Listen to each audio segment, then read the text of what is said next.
Let me start by disappointing you. I don't have a proof that God doesn't exist. I know. The title promised you some kind of smoking gun.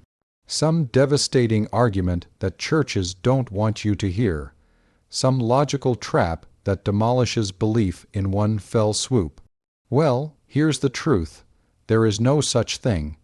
You can't prove God doesn't exist any more than you can prove invisible unicorns don't exist. Absence of evidence isn't the same as evidence of absence. But here's what I can do. I can show you why the evidence that's supposed to support God's existence doesn't hold up. I can show you how the God hypothesis fails every test we can apply to it. I can show you that every single argument for God either commits a logical fallacy, relies on untestable claims, or crumbles under scrutiny. And that's not a proof against God. That's something better.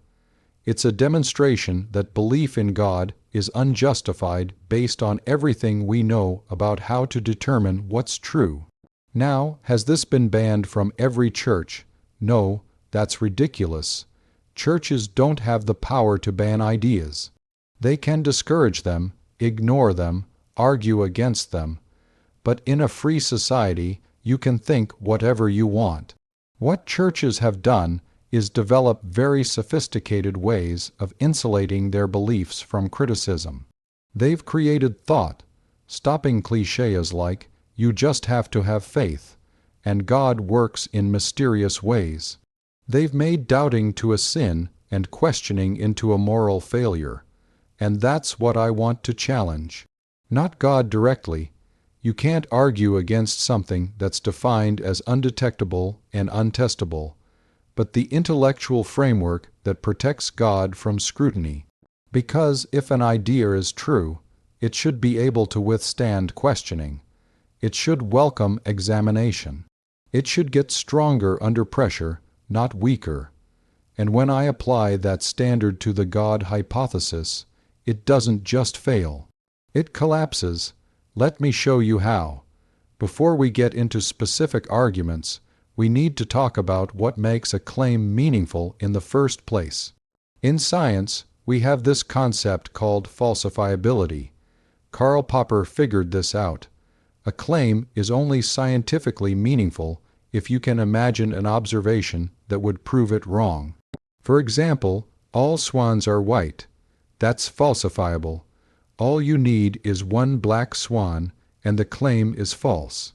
And in fact, we found black swans in Australia, so the claim is false. But what about there's an invisible, intangible dragon living in my garage? You say, okay, let me see it.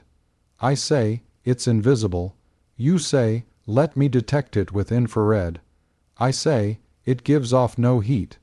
You say, let me scatter flour on the ground to see its footprints. I say, it floats in the air. What's going on here? I've defined my dragon in such a way that no observation could ever prove me wrong. It's unfalsifiable, and here's the key insight. An unfalsifiable claim and a false claim look identical. There's no way to tell the difference. If I say, there's an invisible dragon in my garage, and you say, there's no dragon in your garage, we make the exact same predictions about what we'll observe. Nothing, no dragon, related effects whatsoever. So, what's the difference between my claim and yours? Nothing, except that mine adds an unnecessary entity that does no explanatory work. This is Occam's razor. Don't multiply entities beyond necessity. If two explanations account for the same observations, prefer the simpler one. Now, let's apply this to God. Most modern conceptions of God are carefully designed to be unfalsifiable. God is outside of space and time. God is invisible, immaterial, undetectable by any scientific instrument. God works in mysterious ways that we can't understand or predict. Okay, but then what's the difference between a universe with that kind of God and a universe without any God at all? If God never intervenes in detectable ways, never violates physical laws, never leaves evidence of his existence, then he's functionally equivalent to not existing. And if the only way to maintain belief in God is to make him undetectable, then you're admitting that there's no evidence for him. You're just insisting that he exists anyway, despite the complete lack of evidence. That's not faith. That's wishful thinking. All right, let's get to the big one. The argument that's been around for thousands of years and still hasn't been answered satisfactorily. The problem of evil, here's how it goes. Premise 1. If God exists, he is all powerful, omnipotent. Premise 2. If God exists, he is all knowing, omniscient. Premise 3. If God exists, he is all good, omnibenevolent. Observation. Evil and suffering exist in the world. Conclusion. At least one of the premises must be false. Let me make this concrete, because abstract philosophy is easy to dismiss. Real suffering is not. A child is born with a genetic disease. Through no fault of their own, through no choice they made, they live their entire short life in pain. They suffer, they die. If God is all-powerful, he could prevent this. If God is all-knowing, he knows it's happening. If God is all-good, he would want to prevent it, but it happens anyway. So, either God isn't all-powerful, he wants to stop it but can't. God isn't all-knowing, he doesn't know it's happening. God isn't all-good, he knows and could stop it, but chooses not to. God doesn't exist. Those are your options. Pick one. Now, theologians have spent 0 years trying to solve this problem. They've come up with lots of clever arguments. Let me address the main ones. Free will explains evil. Okay, but free will doesn't explain childhood cancer.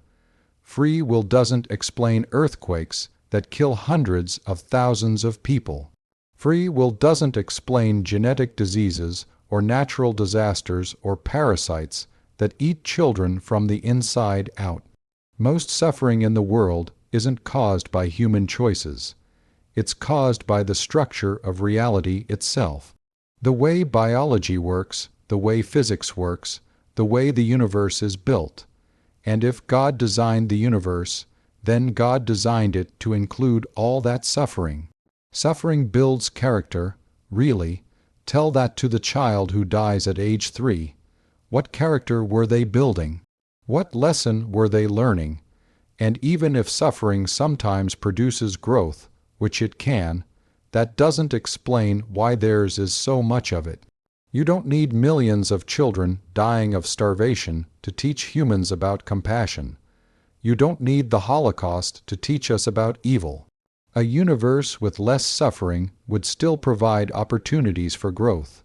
So, why isn't that the universe we have? We can't understand God's plan. The ultimate thought stopper. God works in mysterious ways.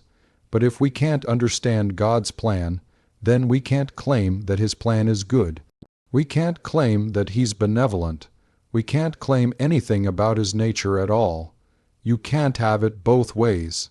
You can't say God is good and also say we can't understand God's goodness. Because if we can't understand it, we have no basis for claiming it exists. And here's the thing, this problem gets worse the more you think about it. If God is truly all-powerful, he could have created a universe with free will and no suffering. He could have made a universe where the laws of physics don't allow for childhood cancer, where natural disasters don't exist, where pain and death aren't part of the design. An all-powerful God could have created any universe he wanted. And he chose this one with all its cruelty, all its pain, all its seemingly pointless suffering. That's evidence against the existence of an all-good God. Here's another problem that doesn't get enough attention. There are too many gods. Humans have worshipped thousands of deities throughout history. Zeus, Odin, Ra, Shiva, Quetzalcoatl, Allah, Tirthankara, Su. Each culture created gods that reflected their values, their environment, their needs. And every single one of those religions claimed to be true. Every single one had believers who were absolutely certain they were worshiping the real God. So, what makes the Christian God more likely to exist than Zeus? What's your evidence? The Bible says so. Well, the Iliad talks about Zeus. The Vedas talk about Shiva. The Quran talks about Allah. Every religion has texts that claim divine authority.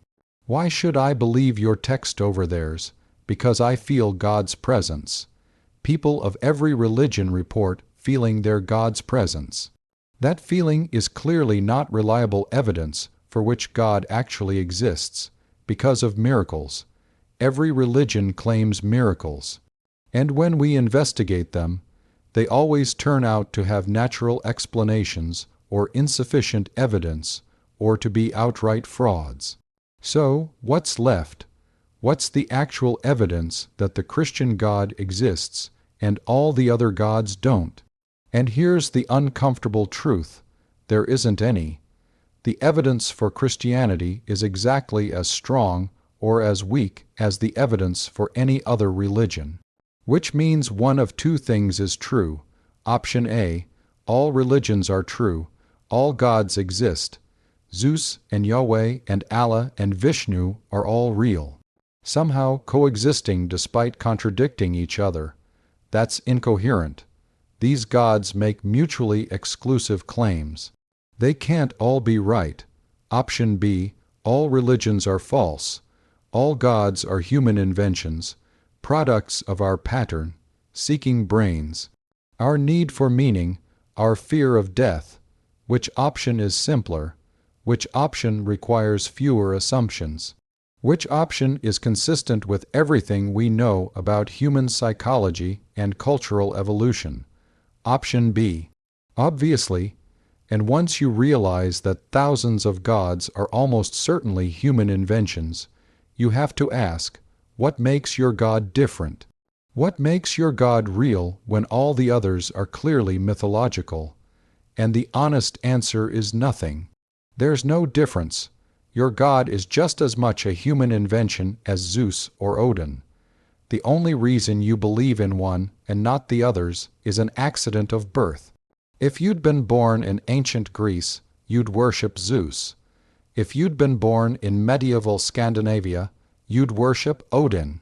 If you'd been born in India, you'd worship Shiva. Geography and timing shouldn't determine theological truth. But they do, which tells you something important. These beliefs aren't about truth. They're about culture. Here's a pattern you see throughout history. As science advances, God retreats. Once upon a time, God explained everything. Thunder, God's anger; disease, God's punishment; the motion of the planets, God's hand. But then we figured out how thunder actually works. Electrical discharge in clouds, no God required. We figured out disease, germs, viruses, genetic disorders. No God required. We figured out planetary motion, gravity, orbital mechanics, Kepler's laws.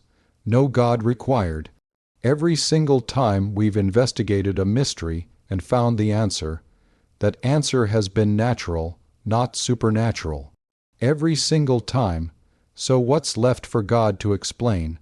Well, believers have retreated to increasingly abstract territory.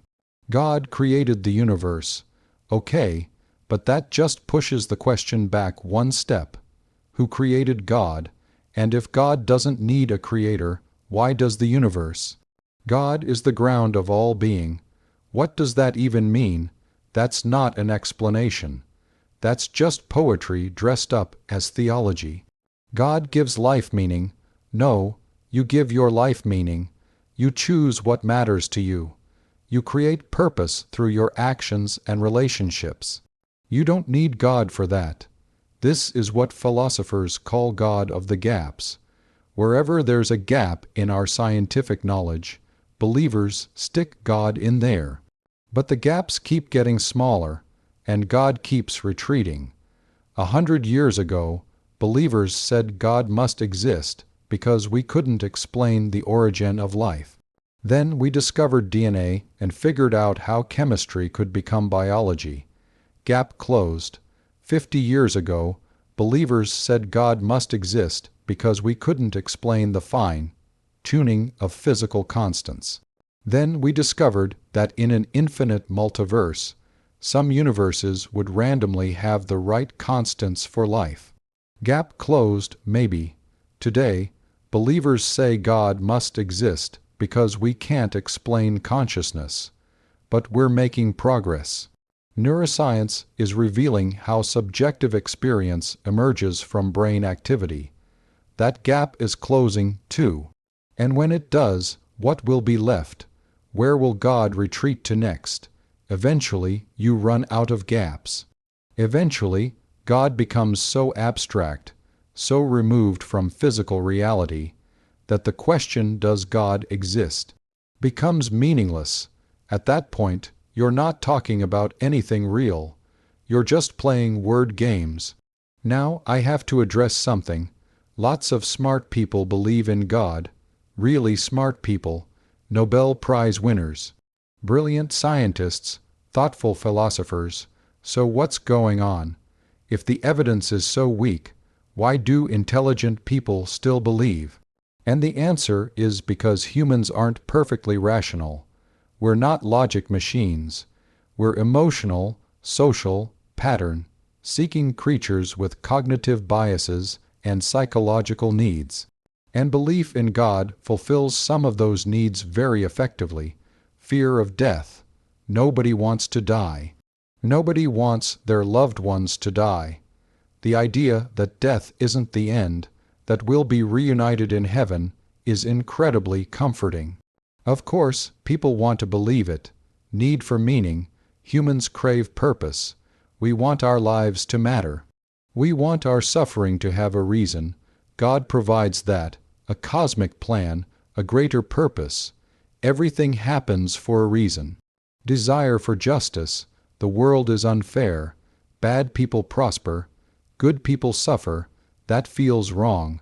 So we invent a cosmic judge who will set things right. Eventually, in the afterlife, social connection, religion creates community, shared beliefs, shared practices, shared identity. Humans are tribal. We need to belong. Religion provides that. Childhood indoctrination. Most believers didn't choose their religion through careful examination of evidence. They were taught it as children, when their brains were most susceptible to authority and least capable of critical thinking. And once a belief is established in childhood, it becomes part of your identity. Questioning it feels like questioning yourself. All of these factors, fear, need for meaning, desire for justice, social connection, childhood programming combine to make belief in God psychologically compelling, even when it's not rationally justified. And I get it. I really do. If I could flip a switch and genuinely believe in a loving God who had a plan for my life and promised eternal happiness, I might be tempted to flip it. But I can't, because I value truth more than comfort. I value intellectual honesty more than emotional security. And that's not a moral superiority thing. That's just how my brain works. Some people can believe comforting falsehoods. I can't, so I don't judge believers. I don't think they're stupid or evil. I think they're human, responding to very human needs in a very human way. But that doesn't make their beliefs true. You know what's better than the God hypothesis? Reality. Actual reality. The universe as it actually is, not as we wish it were, because the universe doesn't need God to be awe-inspiring. It doesn't need a divine plan to be meaningful.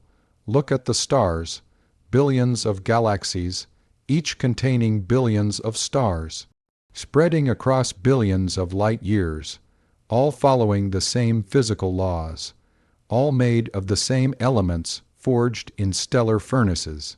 You are literally made of stardust. The atoms in your body were created in the hearts of dying stars billions of years ago. That's not a metaphor, that's physics. Isn't that more amazing than God made you? Isn't the real story? The story of cosmic evolution, of chemistry becoming biology, of molecules becoming minds, more beautiful than any creation myth? I think it is, and consciousness, the fact that we exist, that we can think and feel and wonder, that we can understand the laws that govern reality. We're a way for the universe to know itself. We're matter that became aware. We're the universe looking back at its own origin. That's profound, that's miraculous, not supernatural, natural, but no less incredible for being natural. And morality, we don't need God to tell us how to treat each other. We can figure it out through reason, through empathy, through trial and error. We can recognize that causing suffering is bad because we know what suffering feels like. We can recognize that cooperation is good because we're social animals who depend on each other. Ethics doesn't come from heaven, it comes from earth, from human experience, from our shared vulnerability and our capacity for compassion. And that makes it real. That makes it grounded in something we can all access and verify and improve over time. You don't need eternal reward or eternal punishment to be a good person. You just need to care about reducing suffering and increasing flourishing. That's it. That's the whole of ethics and meaning. You create it. Through your relationships, your work, your art, your contributions to the world. Your life matters because you make it matter, because you choose what to care about and then you pursue it. Not because a cosmic authority told you what your purpose is, because you decided that's more empowering, more human, more real. So yeah, I don't believe in God and I don't feel like I'm missing anything. I have wonder, I have meaning.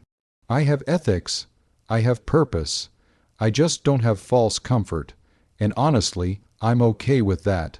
So, here's my proof against God, and I put that in quotes because it's not really a proof. It's an argument from accumulated evidence and rational inference. God is unfalsifiable, which makes him indistinguishable from non-existent. God doesn't solve the problem of evil, which suggests he's either not all-powerful, not all-knowing, not all-good, or not real. God is one of thousands of deities humans have invented with no better evidence supporting him than any of the others. God keeps retreating as science advances, which suggests he was never explaining anything real in the first place. And God is psychologically appealing, which explains why people believe despite weak evidence. Put it all together, and what do you get? Not proof of God's non-existence, but overwhelming evidence that belief in God is unjustified. It's possible some kind of God exists. Maybe a deistic God who created the universe and then stepped back. Maybe a cosmic consciousness underlying reality. Maybe something so far beyond our understanding that calling it God doesn't even make sense. I can't rule those out. But the personal God of Christianity, Judaism, Islam, the God who listens to prayers and performs miracles and cares about human affairs and judges us after death. There's no good evidence for that God, none, and in the absence of evidence, the rational position is not belief, it's skepticism. So, if you believe in God, ask yourself, why? What's your evidence? What would it take to change your mind? If your answer is nothing could change my mind, then your belief isn't based on evidence. It's based on something else, emotion, tradition, fear, hope, and that's fine. You're allowed to believe things for non-rational reasons, but be honest about it. Don't pretend you have evidence when you don't. Don't pretend your belief is justified when it isn't. And don't try to impose your beliefs on others through law or education or social pressure. Because in a rational world and a free world, ideas compete on their merits. And the God hypothesis, it doesn't have merit. It has appeal, it has tradition, it has emotional resonance. But it doesn't have evidence, it doesn't have explanatory power, it doesn't have testability. And that's why, after looking at all the arguments, examining all the evidence, thinking as carefully as I know how, remain unconvinced. Not because I'm closed-minded, because I'm open to evidence and there isn't any. Not because I'm rebellious, because I value truth over comfort. Not because I'm immoral, because I recognize that ethics don't require supernatural enforcement. Just because I'm honest.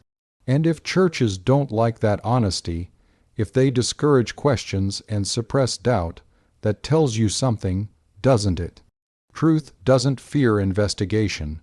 Only falsehood does. So, investigate, question, demand evidence, and don't settle for mysteries when you could have answers. That's not a proof against God. That's an invitation to think clearly. Take it or leave it.